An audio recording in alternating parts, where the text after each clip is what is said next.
Talab va istaklarga ko'ra shohona chakchakning barcha sirlari. Shohona chakchak video retseptining birinchi qismida chakchakning asosiy kukuruzsimon chakchaklarni tayyorlab oldik. Bu ikkinchi qismida esa shohona chakchakning tojini tayyorlashni ko'rsatib beraman. 70 gram tuxumni oqiga 70 gram tuxumni sarig'i bilan bir chimdim tuz qo'shib, 250 gram oliy navli unni bo'lib qo'shib, qattiqroq xamir tayyorlaymiz. Xamirni zuvala qilib 2 marta mushtlab, 2 marta tindirib olamiz. Tingan xamirni somsani xamiridan birozgina qalinroq qilib yoyib, taplyonka yog'ini eritib, butun xamir bo'ylab yupqa qilib surib chiqamiz. Xamirni 1,5-2 sm dan bukib, lenta qilib kesib olamiz. Lentalarni 12-13 sm dan bo'lib olib, bukilgan joyigacha xuddi taroq kabi ingichkaroq qilib to'g'rab olamiz. Bukilgan joyiga ehtiyot bo'ling, kesilib ketmasin. Taroqchalarni har tomonini 10-15 daqiqadan quritib olib, o'rtacha olovda tillarang bo'lib, birozgina qotib olguncha qovuramiz.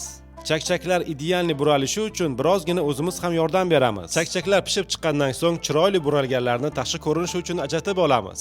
Chakchaklar sinib abyobini yo'qotmasligi uchun va albatta ortiqcha qiyom quyib uvol qilmasligi uchun chakchaklarni cho'vla yoki sita ichida qiyom bilan quyib aralashtirib olamiz. Qo'limizni birozgina yog'lab olib, chakchakka forma berib, ostidan yiriklarini yuqoriga qarab esa mayda chakchaklarni qiyomga botirib terib chiqamiz. Va albatta eng yuqorisiga toj ko'rinishida shohona chakchaklarni terib chiqamiz.